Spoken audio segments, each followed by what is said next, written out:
Ladies and gentlemen, did you walk, drive, or take the bus to this episode of LinkedIn? That's the question.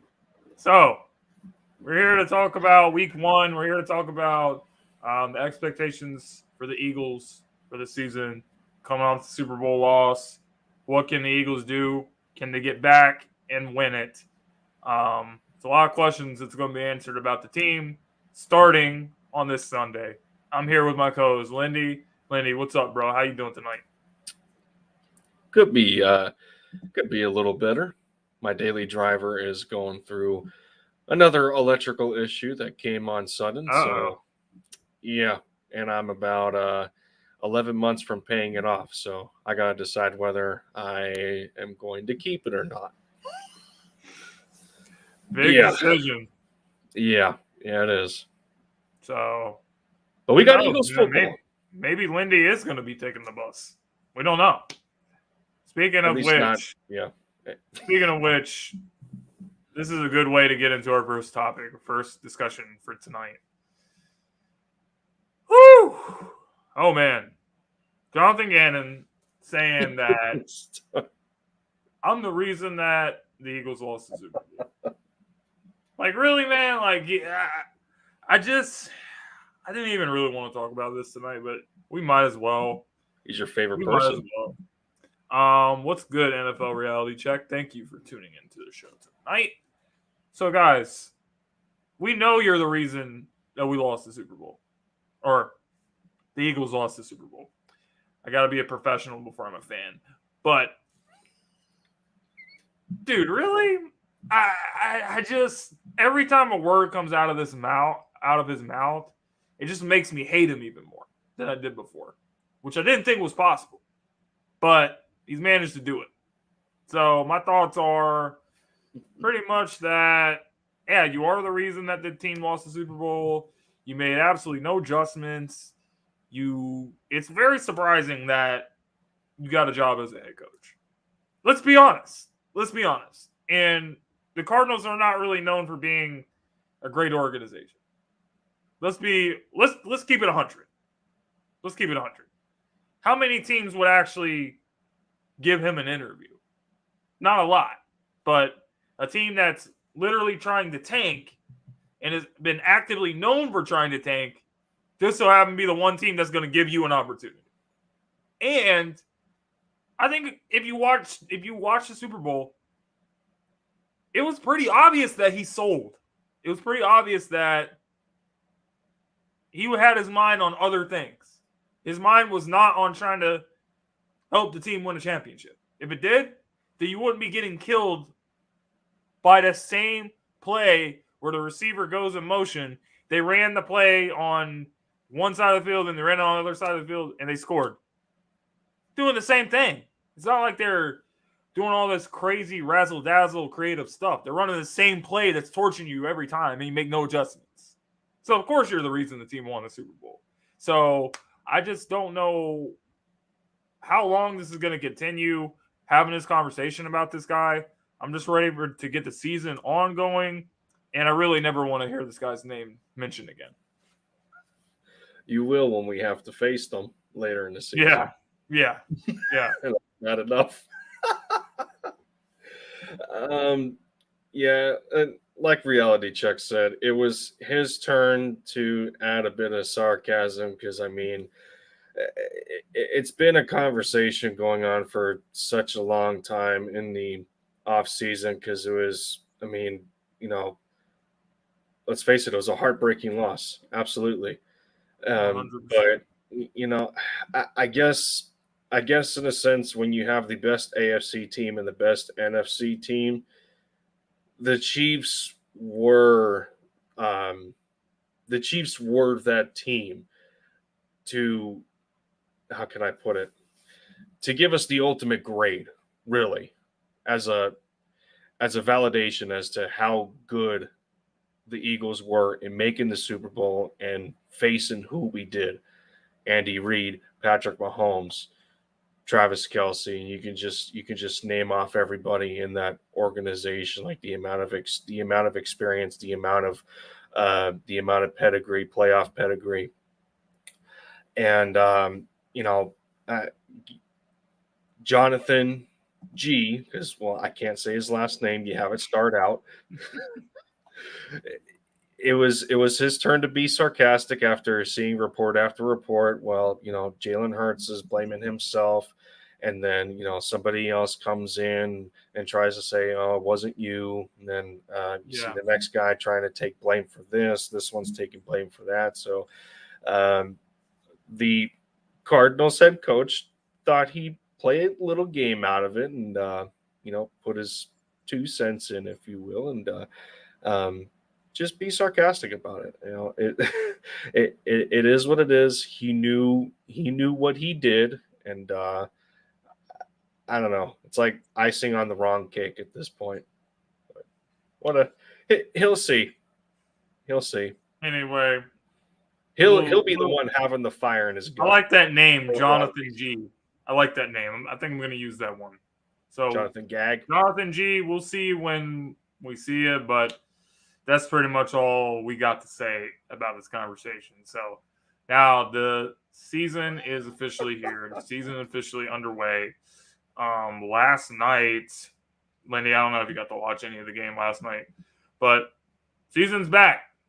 So there's a lot of things to discuss when it comes just to the NFL season as a whole, and also, to the Eagles. So Eagles taking on the Patriots this week. Patriots not really having that much success after the Tom Brady era.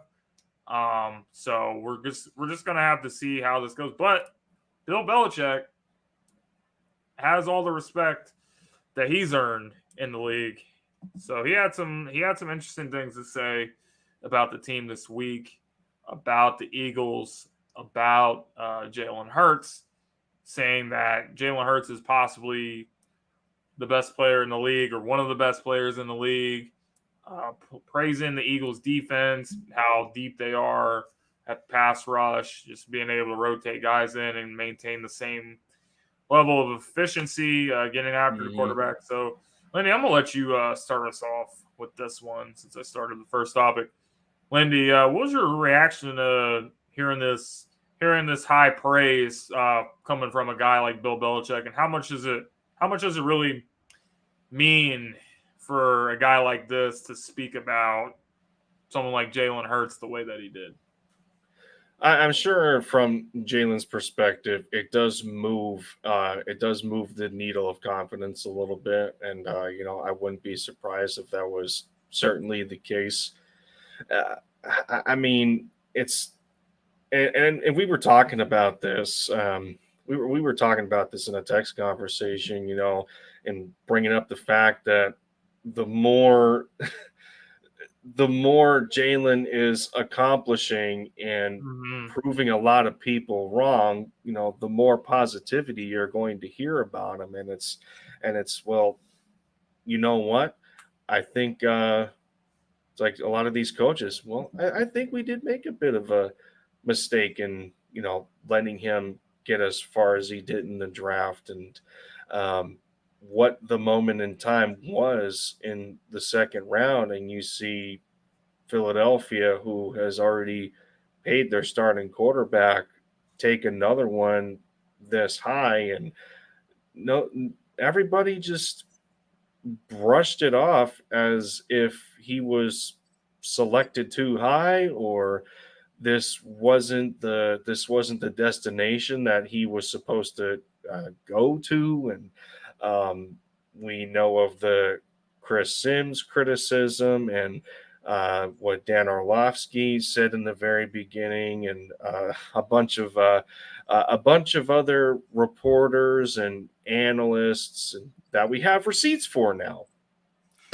Oh yeah, big time. But I mean,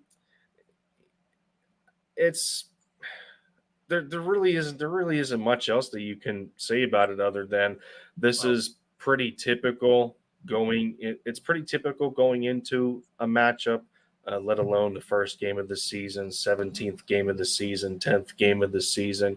You're going to hear those kind of compliments, whether it's through good faith or to kind of misdirect some misdirect some questioning that these coaches are getting, and Yeah.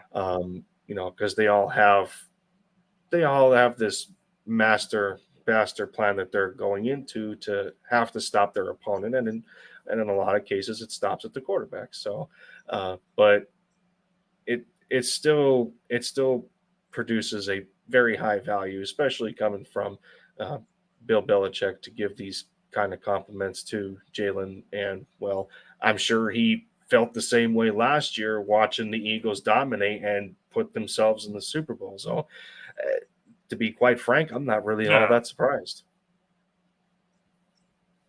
Yeah, and just something to add to some of the things you said about. There's also been like some things going on about, well, so and so, whatever team actually wanted to draft Jalen Hurts. And I think that's kind of Mm-hmm. like what you were trying to get at earlier when you said, as much more success that Jalen Hurts has, like there's going to be stuff like this coming out.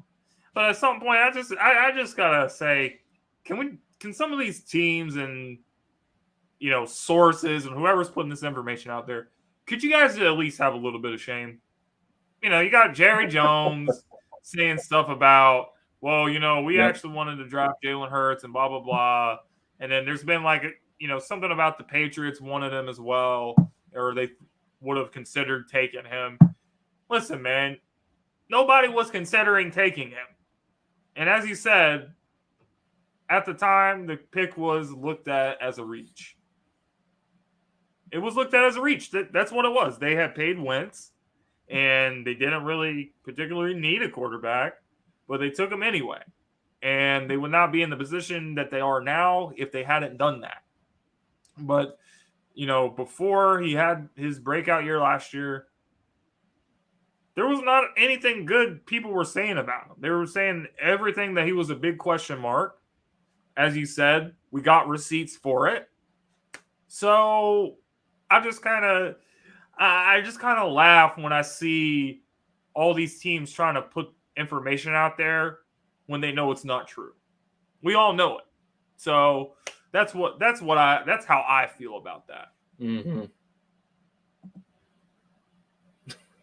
Yeah. Yeah, I got nothing else to add to it, man. I mean, Okay. I think we got. NFL Reality Check actually wanted to ask a question though, so I'm gonna take a short pause and answer his question. He wants to get our take on this, which is, I feel that Sydney needs to be a free safety instead of a strong safety. Sydney Brown's abilities are limited when he plays in a box safety. I feel if he moves to free safety, it will allow him to play free and maximize his abilities. Actually, you know what? I actually don't think that's a bad take, because I feel like Reed needs to be like the strong safety, because Reed, he can hit people. He's the kind of guy that I would want in the box. I think Sydney, he can cover the middle of the field better. I would rather have him over. Not saying that Reed can't do things like that, but Reed, he can lay a hit on somebody, man. Like I'm so impressed with what he did last year. So, I know the Eagles' safety position has been one of the question marks of the team, but I'm interested to see what these guys do. But no, I definitely don't think that's a bad take at all.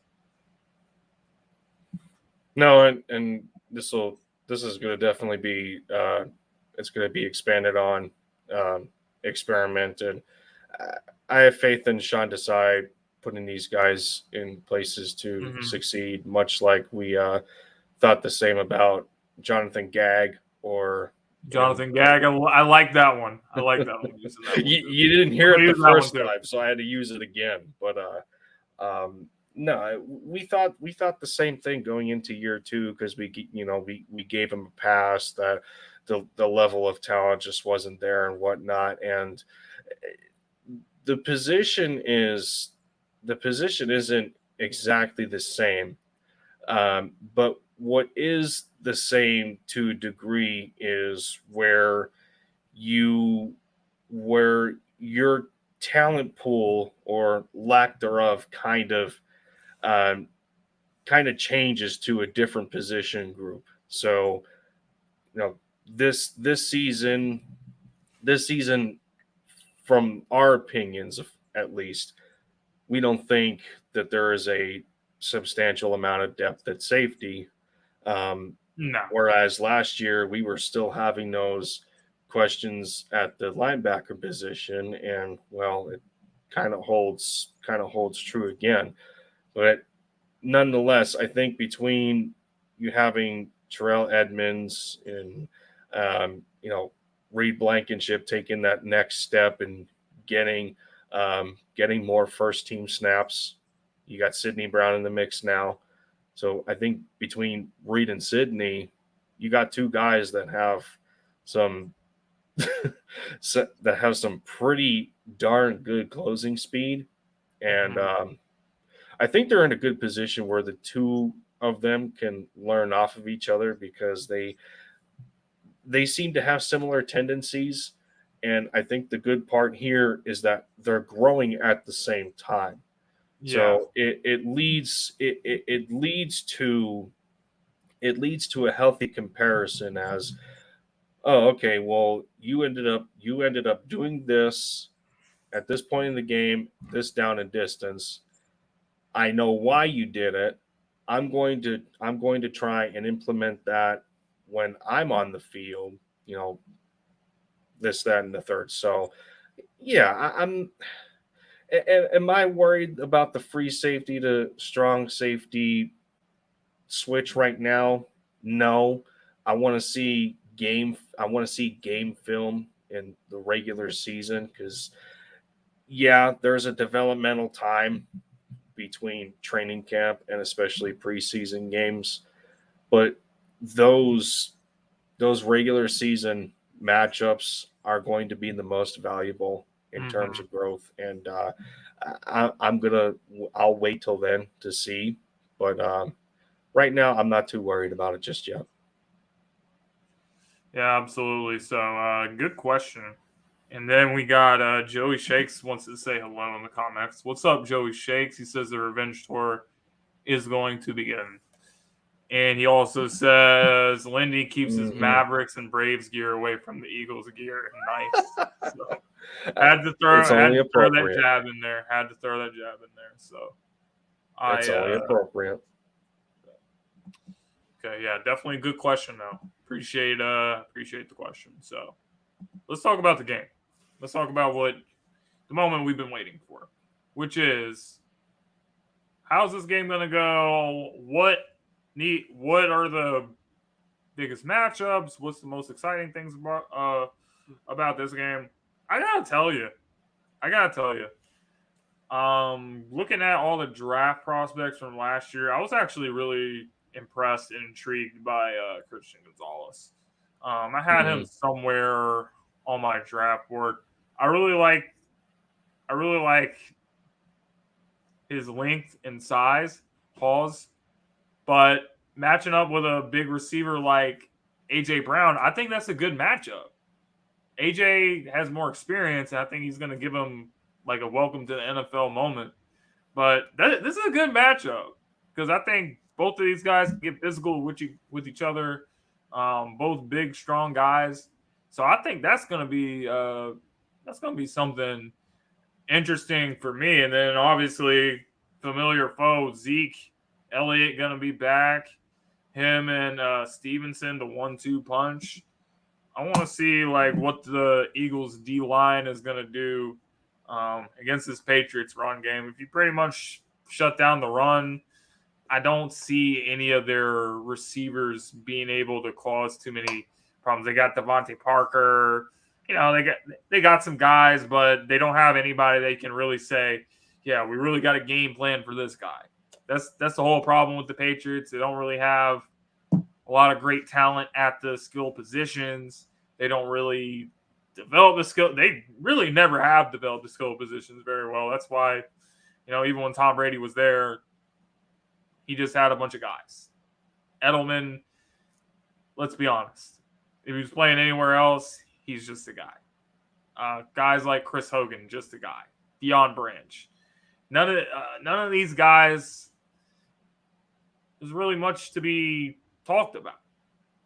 And it's the same. It's pretty much the same philosophy that they've had, and that's the biggest issue I think with the whole Patriots organization, what they're doing right now. I don't really feel like anybody that they have is capable of doing too much damage to the Eagles defense. So I think if the Eagles go out and play their game, they're gonna be able to come out on top. But there's a lot of things that could go wrong week one. Week one, a lot of teams are kind of like easing into what they're trying to do. It may not look perfect. Some of the guys, starters, not playing snaps in preseason. This is the first time getting some real game action. So we're gonna have to see how everything goes. But I'm confident that Eagles are gonna be able to go up to Gillette Stadium and come out with a win and start the season one.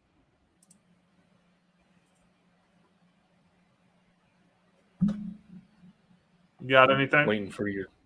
Yeah, there, there you go. I was waiting for your glitch, but yeah. So as we were talking about, we get to open a regular season this year, heading up to Foxborough. I think as of right now, the Eagles are a 4-point favorite over the home team to win this game. I think there was one point where we had Josh Jobe was on the injury list as limited, but I think today we got nothing going on. Eagles are completely healthy going into this game, and then, well, unfortunately, Patriots can't say the same. They got 5 guys questionable, including Ramondre Stevenson, who it has been said that he's got some kind of stomach bug going on. So if he is not 100% or close enough to 100% to start, then we could see Zeke Elliott as the starter instead. And who knows until we get closer to game day. Another one of those questionable guys is Devontae Parker, who you mentioned. And then, it leads into what you were talking about, the receivers. With all these conflicting reports about Juju Smith-Schuster and his knee, that it could explode at any moment. It's been talked down by him, so who knows where something like that is going to lead at this point. A regular season matchup has not been seen with us against New England since our Super Bowl win. And then I decided that I thought I'd go back into the offseason a little bit and see what the Patriots did to kind of make some positive changes from last year to this year, because, well, ever since Mac Jones' rookie year, he had a Pro Bowl selection, and seemed like he was in good shape to set a foundation for himself to be the franchise quarterback until he goes 6-8 as a rookie last year, and then he ends up getting benched for Bailey Zapp at some point later in the year. So I wanted to see what kind of upgrades Bill Belichick decided to want to do to help Mac Jones offensively. We just talked about Ezekiel Elliott, them bringing him in. And that was actually after they tried the experiment of James Robinson. So he comes in and he signs a 2-year deal back in March, can earn up to $4 million. And unfortunately, only after a few OTA practices and not being able to display any explosiveness from his rookie year, and then he had a solid 2021 campaign until he ruptured his Achilles, he ends up getting cut. And that was pretty much the biggest reason for Ezekiel Elliott coming in here, and now he gets to tandem with Ramondre Stevenson, who we know is a solid back for that squad. The next thing, they were able to turn Jonnu Smith, the tight end, in a trade. I think this was around draft night or so. I don't remember, but they were able to turn him into Mike Gesicki from the Miami Dolphins, who ended up being a free agent. And now you're looking at an offense to where Mike can pair with Hunter Henry in 12 personnel sets. It sounds good for them. So their tight end room's looking pretty decent. I like that. And then you talked about Christian Gonzalez. Bill Belichick trades down to 17 with the Pittsburgh Steelers. He got his guy. Coming from Oregon, when he was targeted, had only about a 74, 75 passer rating out of 64 targets. So that's pretty darn good. I think he was still rated as a top 10 corner prospect in the draft. I think a lot of guys prefer Devin Witherspoon and a couple of others over him, but I digress. And then you talked about his frame. Dude coming in at 6'1", high 4.3 speed. I think he ran a 4.38 at the combine. 41.5-inch vertical. Lengthy dude. Career high in interceptions at Oregon with 4. So you have to imagine, and it's going to be interesting to me, who he's going to line up against. Are they going to test Devontae Smith with him? Is he going to be seen with A.J. Brown a little bit? And then we already know about Oz, Quez Watkins. I think we're gonna predominantly see Christian on the outside, probably fighting between Smitty and AJ Brown. So that'll be interesting to me. We'll see. And then I have to bring up, we talked about we wanted to joke on Jonathan Gagg, and we then see Jalen Reagor get cut from the Vikings, and he now finds himself on the Patriots practice squad. So take of that what you will. If he has any intel on, how stuff is going on over here, I don't think he has anything left anymore. But I don't think that's going to help him. I thought that was pretty comedic. But yeah, this Patriots team, this year is the year where we're going to find out whether this rift between Belichick and Mac Jones still exists or not. And, like I pointed to before, a lot of this stemmed from him having a sophomore slump. He goes 6-8 as a starter. And, Bill Belichick is in a position where the faith in him is just not as high as it was, coming out of the first round from Bama. And everyone thought that he was a prototypical or, as close to Tom Brady and how he's able to and how he's able to game manage in certain situations. Then they bring in Matt Corral, who is also questionable as a depth quarterback.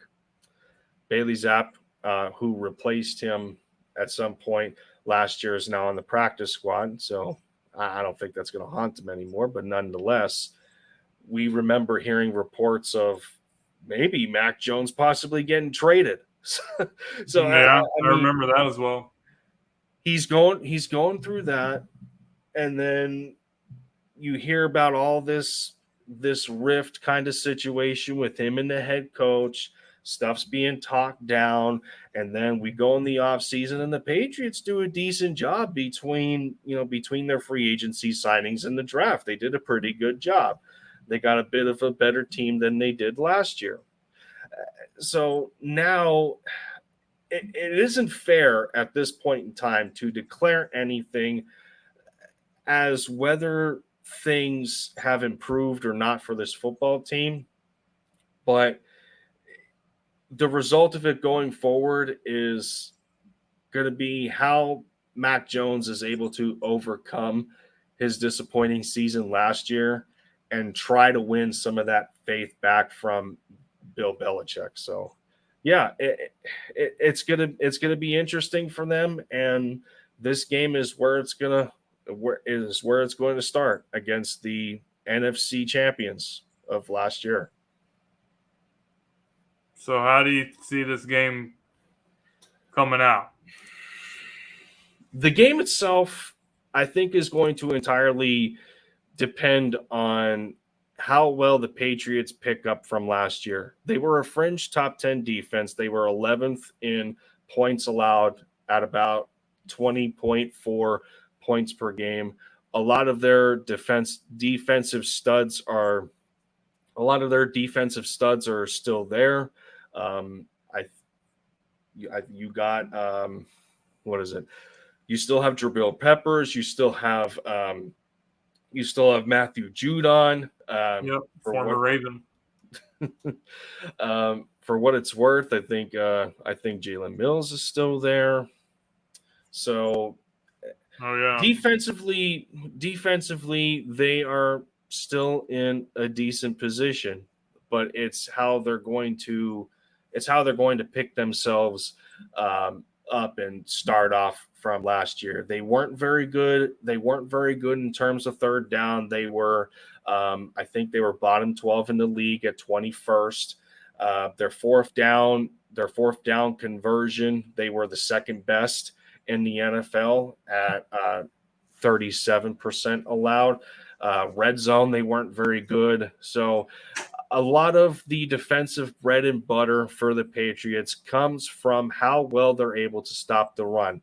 They were top 10 and even as low as top 5 or number 1 in every category. The Patriots last year gave up the very least amount of rushing touchdowns with 7. They were number 1. Now, I don't know how that's going to be said this year when you have the Eagles coming in and you got Jalen Hurts. You have Jalen Hurts as deadly as he is. You add DeAndre Swift. Kenny Gainwell is coming on very well. Rashad Penny, for what it's worth, see how he is. So the Eagles got multiple ways still to attack your defense. Is the Eagles to get to the 1 yard line, they're gonna try the tush push on the 1 yard line. It's gonna happen. Yeah, most likely. That complaint never sat well with me because for everybody that complained about how many times the Eagles just snuck it last year, everybody else was more than capable of doing it. So, I mean, if it ain't broke, don't fix it. And you didn't follow suit. That's if you didn't follow suit, that's your problem, not mine. So, I mean, why are we complaining about it? But yeah, I mean, they can't stop it. Yeah, it's a Bill Belichick led offense. You got Bill O'Brien there now. I think Joe Judge is still there as a offensive assistant or a consultant to the new coordinator. So I still think this Patriots coaches over there. You got O'Brien and Joe Judge. Doesn't get much better than that.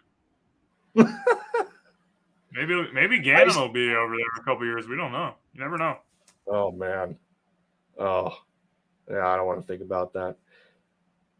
Do I think this Patriots team is still capable of putting up points? I do. I do think so. I think this game is going to show a lot of how many wrinkles Sean Desai has in his scheme, how much rust he has to get out of, some of the leaders of the squad going into a brand new year. The Eagles are going to definitely put up points, but let's go 27-21. I think it's going to be a one-score game. Yeah. The Patriots were very competitive last year. Most of their losses came from anywhere between a field goal to a touchdown. They did not get blown out very much at all. Them sitting at 500. Their defense has not allowed more than their defense has only allowed more than 30 points, I think 5 or 6 times. So I do think defensively their structure is going to stay the same, but it's just how well the Eagles offense is going to maintain their lethalness from last season. So I still think we can put up close to 30 points, but I think I'm going to be watching the defense more than the offense. The Patriots want any chance to win the game, they have to keep the score under 30 points for the Eagles, because they just don't have enough to, try to outscore the Eagles. So they ideally, the Patriots want to keep it around like 24, I think, if they want to have a chance to win this game. But needless to say, I don't think it's going to happen. So moving on, let's talk some more about, as we come to the ending of this week's episode, let's have a discussion about the expectations of this team and how high should they really be going into the season. So I got to say, I don't really see a particular reason that this team cannot go to the Super Bowl and win it. The NFC is not as competitive as the AFC. Okay? We don't got to see Patrick Mahomes. We don't got to see Joe Burrow. We don't got to see Lamar Jackson. We don't got to see Trevor Lawrence, Justin Herbert. List goes on. We don't got to see those guys until we actually get there. Then we'll see them. We got to see Dak Prescott. We got to see Brock Purdy. We got to see, Geno Smith. These are the guys we got to see. Jared Goff. He was all right last night, but it's right there for the taking. And the guys they lost were replaced with guys that are younger that have, I think, more upside. You lose Javon Hargrave. That was probably the biggest loss that we had. And not only losing him, but him going to the 49ers, who is one of the biggest threats, I guess you could say, to the Eagles. So he goes there, and we lose one of our top sack leaders. And yet they allow us to take Jalen Carter in the draft. You end up getting Jalen Carter. That was going to be the next one. He took the words right out of my mouth. So everyone's been buzzing about Jalen Carter, and they're saying, and coming, not just anybody, guys that have been in this league doing it at a high level for a long time. Graham, Slay, Fletcher Cox. These guys have been having high praise for this young man. So Sunday we're gonna see what it's really about in his first career start. So I have extremely high expectations. The only thing that I think can hold this team back is themselves. Having injuries, things like that, and doing whatever to get in their own way. But I think the culture that has been set by this team, they know the expectation and they embrace the expectation. So I don't think anything about last year having targets on the back, I don't think any of that's going to have impact on the team. I think they're going to go out. I think they're going to handle their business. And I think that there's literally no reason that this team should not be playing in the Super Bowl again, because I have respect for the Niners team. I have respect for the roster that they have put together. But I just don't see how they are better than the Eagles. I can't see it. Cowboys, I can't see it. Seahawks, can't see it. Lions, can't see it. Saints, can't see it. Help me understand how one of these teams is supposedly better than the Eagles, which is why I feel that if they go out and play the way that they know they're capable of, this team's going back to the Super Bowl. And that's it. Guess we'll also see how the Vikings stack up from last year too. Kind of forgot about them, but Yeah. No, I feel it's more than fair to take that approach that And I was thinking about it in the back of my mind and saying like, yeah, we were the NFC champions last year, Mm-hmm. but you can't have a target on your back if you didn't bring home the hardware. We weren't the Super Bowl winners, so we're not going to act as if everybody's going to come after us. We're going to, but that doesn't say that we can't act in a way to say, from last year, the Eagles are the NFC standard.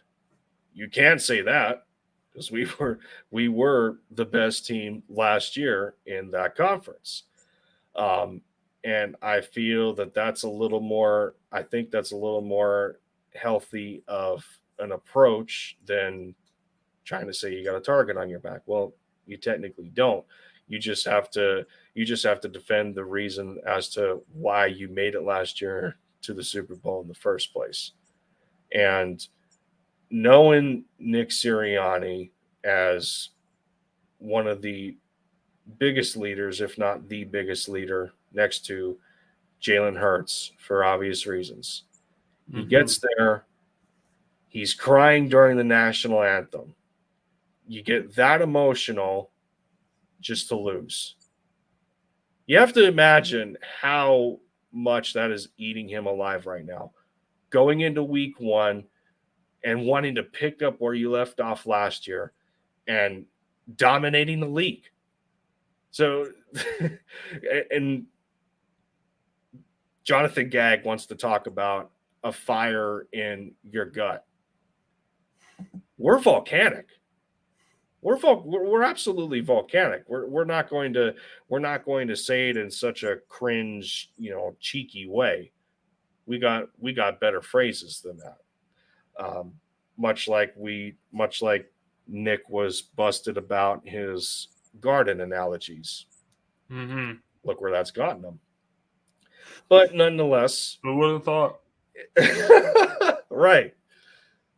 Nonetheless, Jalen Hurts is still looking like one of the best quarterbacks in all of football. Proved it last year.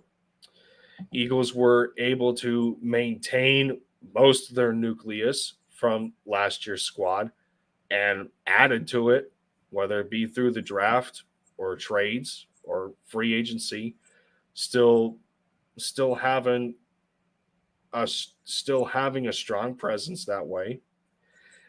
There's really nowhere else to look or to try and find a reason that you shouldn't lower expectations. If we feel that Sean Desai is going to be a better coordinator than Jonathan Gagg, then you can't lower any expectations. If you feel that Sirianni is going to continue to grow as a head coach and bring these guys to the promised land again as a leader, then you can't lower expectations. If Jalen Hurts is going to continue to take that leap as one of the top guys and your foundational franchise piece in this organization as the quarterback, you can't lower expectations. We understand the assignment, and now is the time where, okay, that Lombardi should have been ours last year, and let's prove to everybody else why that is the reason. So, yeah, 12 to 13 wins is more than fair of an expectation. Just like Reality Check just said. Is it also fair to say that our record should be just about the same, regardless of what the schedule says? Sure, you can say that too. But Yeah. we know one thing's for sure. We're not taking our foot off the gas. So there's no reason why you can't maintain your level of expectation for the 2023 Eagles. Yep, 2023 Eagles with some huge expectations. Excited to get the season underway on Sunday, starting off with the Patriots game. So, guys, that about wraps us up for tonight. We want to thank everybody that came in and enjoyed tonight's episode. We'll be back next Friday at the same time, 7 o'clock to 7:45 Eastern, to discuss 2 weeks from now. more things. Well, 2 weeks from now. Yeah. So we'll be back. We'll have some things to catch up on. And that will be fun. But that being said, guys, we will see you then. And in the meantime, make sure you guys check out some of the rest of the great shows that we have airing on Sideline Sports during the week. Linda, you got anything to add before we get off? Well, speaking of expectations being our last topic of discussion, we share that as well for this podcast. And we got some goals that we want to accomplish. So as much as the Eagles want to maintain their pedigree, we're trying to elevate ours. So absolutely. So it's going to be a good season, guys. So stay tuned for some of the moves we're going to be making. Going to be elevating this show quite a bit. So that being said, guys, as we always say here, it was a great episode. We'll see you next week. And as they say, as the kids say nowadays, LinkedIn Nation, let's ride.